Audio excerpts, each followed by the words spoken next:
You know, when I married Adam, I thought I had it all. He was everything a girl could want, charming, thoughtful, and completely devoted.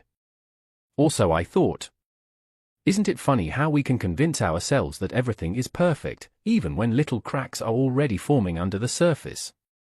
The first few months were blissful, truly. We traveled, laughed over burnt attempts at fancy recipes, and dreamed about the future. But then, things started to shift. It wasn't dramatic at first, just small, almost imperceptible changes. He'd come home later than usual, distracted and glued to his phone. When I'd ask if something was wrong, he'd flash that practiced smile of his and brush it off. Just work, Emma. Don't worry. But I did worry. You see, the little things add up, don't they? Like the way he'd suddenly go quiet whenever my brother, Daniel, was around. At family gatherings, I began to notice these private moments between them. A glance here, a whisper there. Sometimes, they'd step out together for fresh air, leaving me alone with a half-eaten plate of food and a head full of questions. I told myself I was imagining it. I mean, they were friends long before I came into the picture. Daniel introduced us, after all. He was the one who pushed me to give Adam a chance, promising me he was the best guy I'd ever meet. And for a while, I believed him. But then there was that night, the night I couldn't shake. It was around midnight, and I woke up to the faint glow of Adam's phone. He was sitting on the edge of the bed, texting furiously. His face was tight, his jaw clenched. Adam? I called softly, startling him. He fumbled with the phone, shoving it under the pillow like a guilty teenager. Work stuff, he mumbled without meeting my eyes. At this hour? I pressed, sitting up. Adam, what's going on? Emma, he snapped, his tone sharper than I'd ever heard. It's nothing. Go back to sleep. But I couldn't sleep. Not after that. The distance between us felt tangible, like a wall I couldn't climb over no matter how hard I tried. A few days later, I was tidying up, because what else do you do when your thoughts are spiraling, and I found it. A photo tucked into the back of his old college scrapbook. It was Adam and Daniel, younger, smiling, but something about it struck me. They weren't just standing side by side like friends, they were close. Too close. Daniel's hand rested lightly on Adam's shoulder, their faces leaning into each other in a way that felt intimate.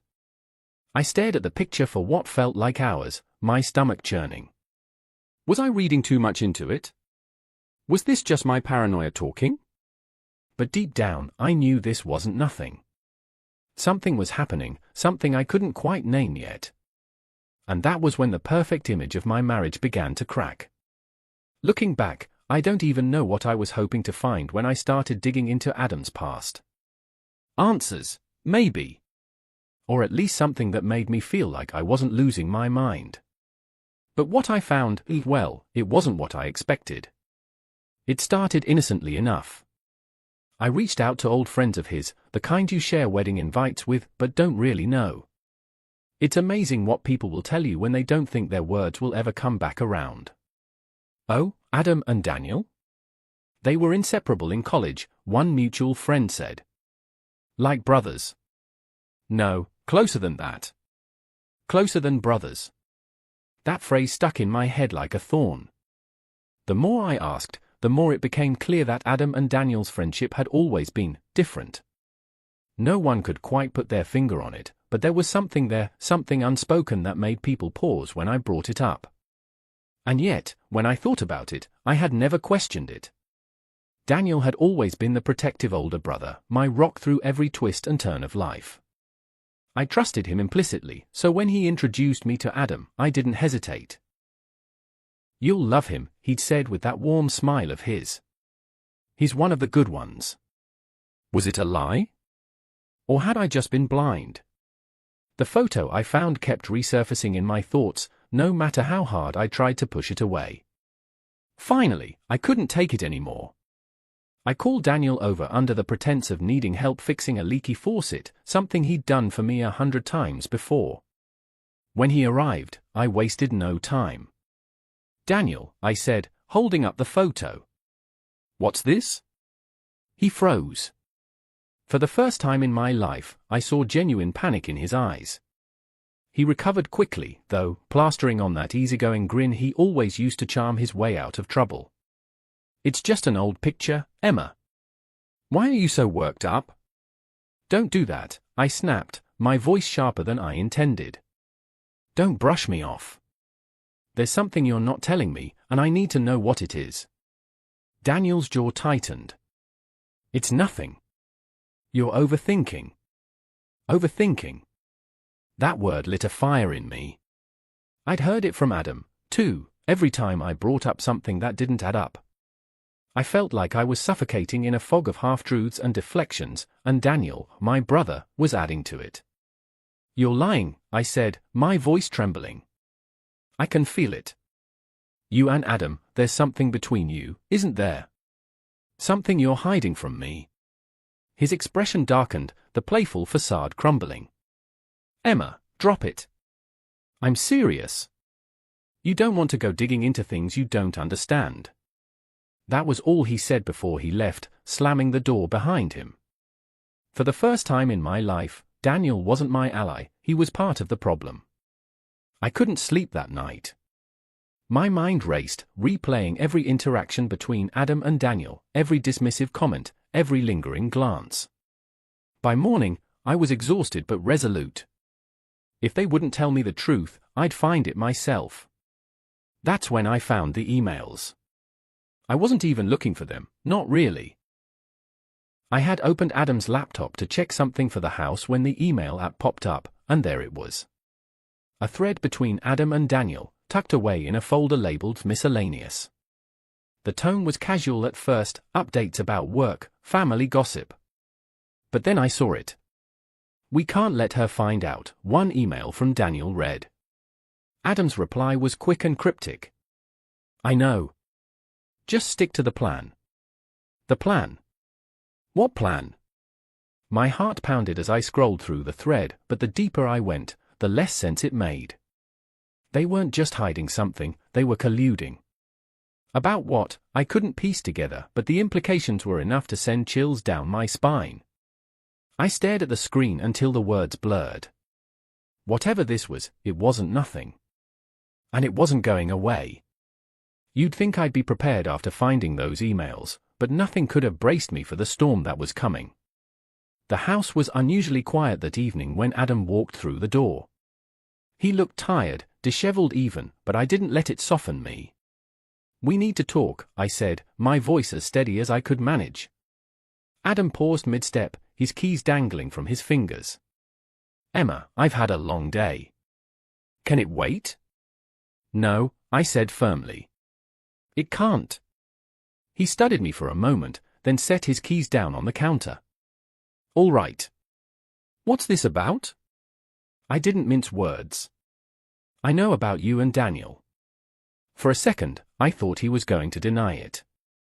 His mouth opened, then shut, and his eyes darted away. It was the first time I'd seen Adam without his carefully controlled mask. He looked cornered. "What do you think you know?" he asked cautiously. "I know you're hiding something. I know those glances, those conversations, none of it is as innocent as you've tried to make me believe."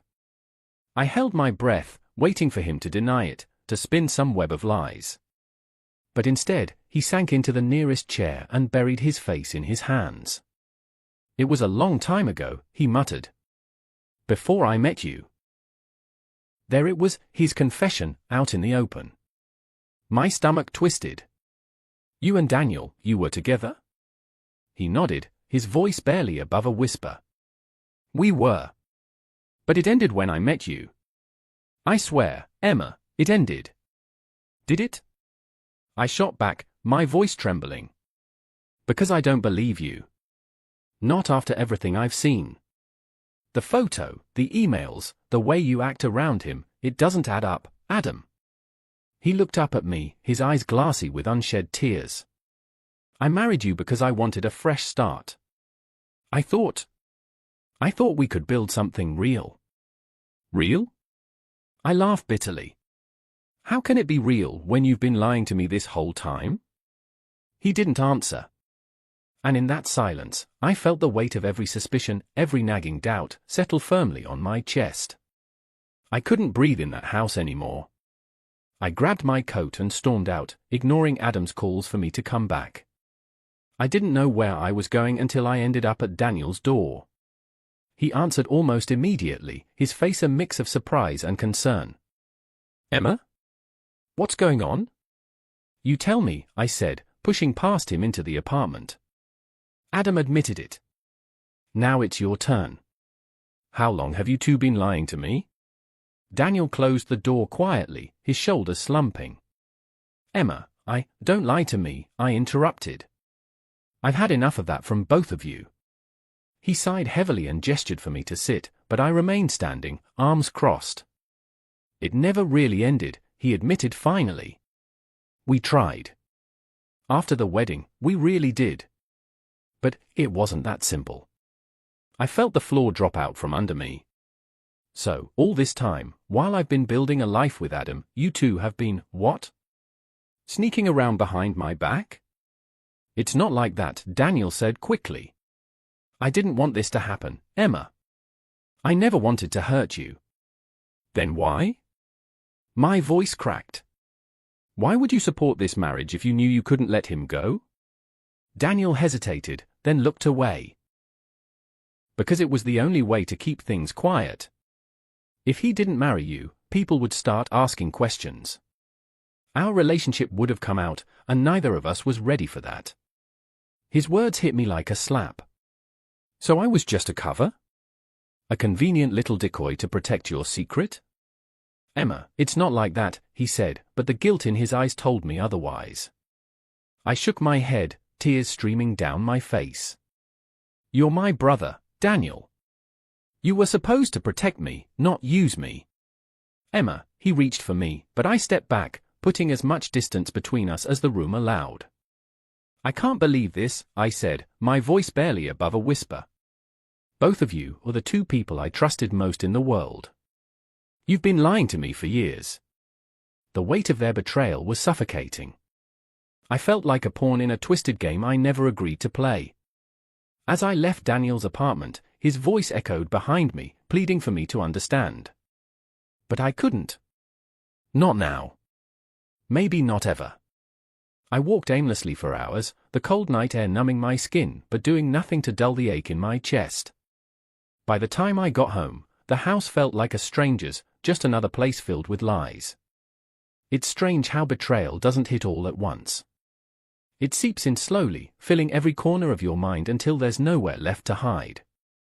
After that night, after the confessions and the lies, I couldn't stop replaying every memory in my head, searching for clues I had missed.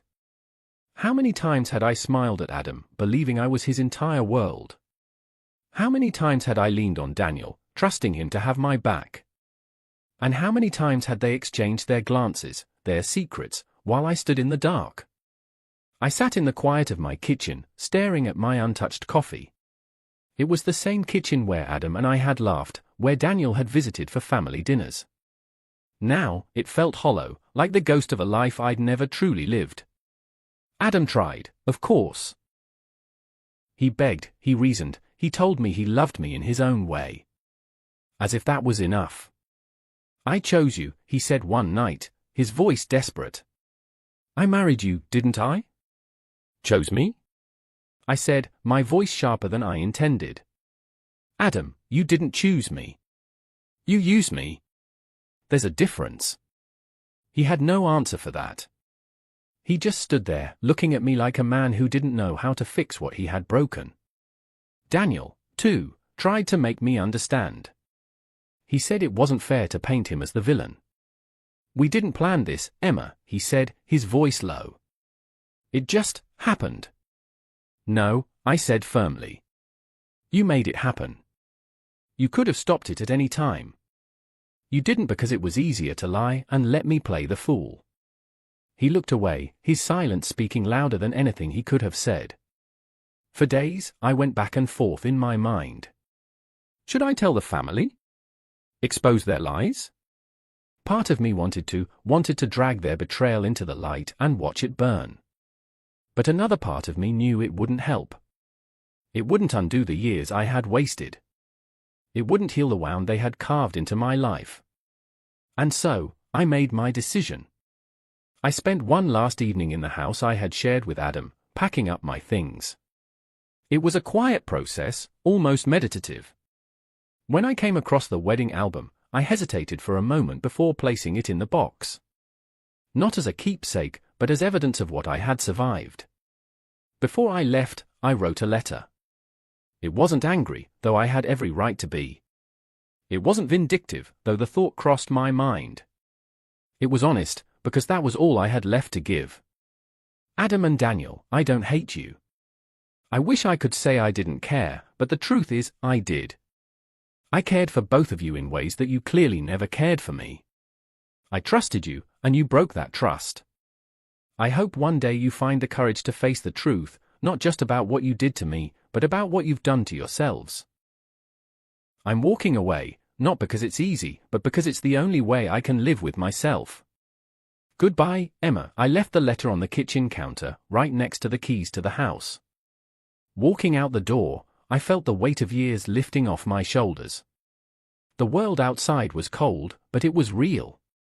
For the first time in what felt like forever, I was free.